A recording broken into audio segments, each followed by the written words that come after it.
தேவன் தோன்றும் போது இருள் மாறும், நம்பிக்கையின் தீயாய் ஒளி. கர்த்தருடைய பரிசுத்த நாமத்துக்கு மகிமை உண்டாவதாக. இந்த நல்ல நாளிலும் பரிசுத்த தூய ஆவியானவர் நம்மை வழிநடத்தி கொண்டிருக்கிறார்.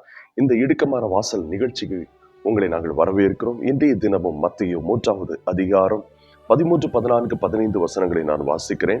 அப்பொழுது யோவானால் ஞானஸ்நானம் பெறுவதற்கு இயேசு கலிலேயாவை விட்டு யோர்தானுக்கு அருகே அவனிடத்தில் வந்தார். யோவான் அவருக்கு தடை செய்து, நான் உம்மாலை ஞானஸ்நானம் பெற வேண்டியதாயிருக்க நீர் என்னிடத்தில் வரலாமா என்றான். இயேசு அவனுக்கு பிரதித்திரமாக, இப்பொழுது இடம் கொடு, இப்படி எல்லா நீதியும் நிறைவேற்றுவது நமக்கு ஏற்றதாக இருக்கிறது என்றார். அப்பொழுது அவருக்கு இடம் கொடுத்தான். ஆமென். அன்பு தேவனுடைய பிள்ளைகளே, இன்றைக்கு கர்த்தராகிய இயேசு கிறிஸ்து நமக்காக இந்த பூமியில இறங்கி வந்தார் என்பதற்கு ஒரு திருஷ்டாந்தமாக சொல்லப்பட்ட ஒரு காரியம் என்ன என்று தெரியுமா? யோவானுக்கு முன்பதாக இயேசு கிறிஸ்து போய் நிற்கிறார். யோவான் ஒரு மனுஷன். நம்முடைய கர்த்தராகிய இயேசு கிறிஸ்துவோ பிதாவாகிய தேவனுடைய வலது பரிசத்தில் இருந்தவர். அவர் மகிமையா இருந்தவர். அவர் ராஜாதி ராஜாவா இருந்தவர். கர்த்தாதி கர்த்தரா இருந்தவர். மோசேயில முச்சடியில தோன்றினவர். மோசையோடு கூட இருந்தவர். மோசையை வழிநடத்தினவர். அப்படிப்பட்ட வல்லமை உள்ள தேவன் அவர் வெளிப்பட்டார். அவர் எதற்காக வெளிப்பட்டார் தெரியுமா?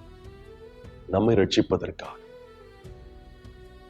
தேவனுடைய பிள்ளைகளே, ஆமே ஸ்தோத்திரம். மோசே அங்கே தேவனால் கர்த்தராகிய இயேசு கிறிஸ்துவால் வழிநடத்தப்பட்டான்.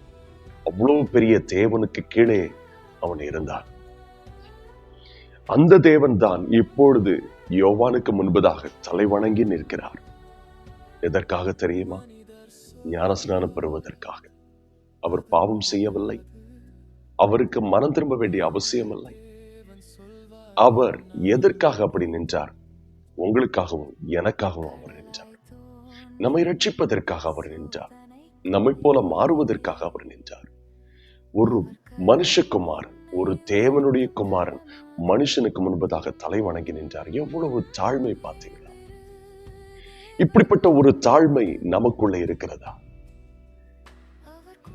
இன்றைக்கு நாம ஞானஸ்நானம் எடுக்க ஒரு நபரிடத்துல சொன்னால், ஞானஸ்நானம் எடுப்பதற்கு தண்ணீரில் இறங்குவதற்கு முடியவில்லை, மனசு வரவில்லை.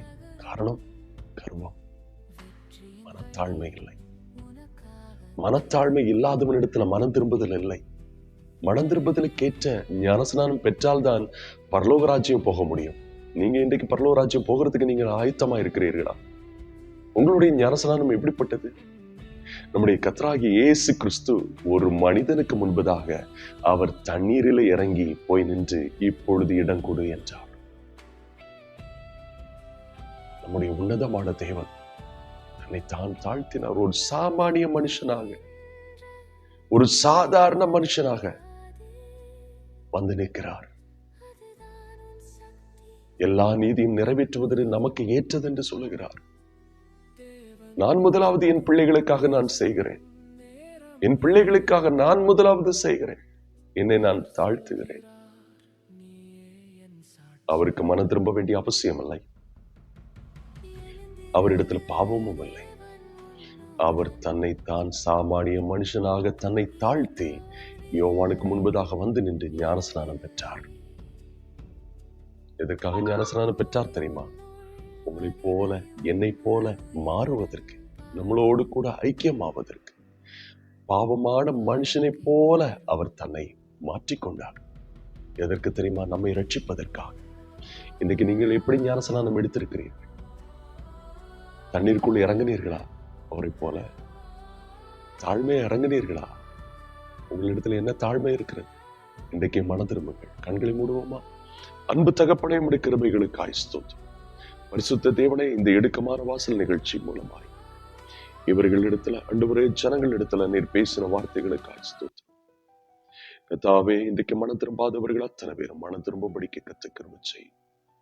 ஆண்டவரிடத்துல தன்னை தாழ்த்தி ஆண்டவருடைய சமூகத்துக்கு முன்பதாக ஞானஸ்நானம் பெறாதவர்கள் சீக்கிரமாய் ஞானஸ்நானம் பெற்று, ஆண்டவரே ஸ்தோத்திரம், தேவனிடத்தில் இந்த அபிஷேகத்தை பெற்றுக் கொள்ளும்படிக்கு தன்னை தேவ சாயலாக மாறுவதற்கு தங்களை ஒப்புக் கொடுப்பார்களாக. தேவனாகிய கர்த்தாவே, இன்றைக்கே அவர்களுக்கு மனம் திரும்புதல் உண்டாகட்டும். தேவனுடைய பிள்ளைகளாய் மாறுவார்களாக. தேவனுக்கு உகந்தவர்களாய் கர்த்தர் மாற்றுவீராக.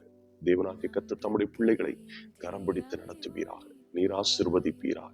இந்த நாளிலும் கர்த்தருடைய ஆவியானவர் பிள்ளைகளோடு, என்னுடைய பிள்ளைகளோடு கர்த்தர் கரம் பிடித்து நடத்துவீராக. தேவைகளை சந்தித்தருளும்.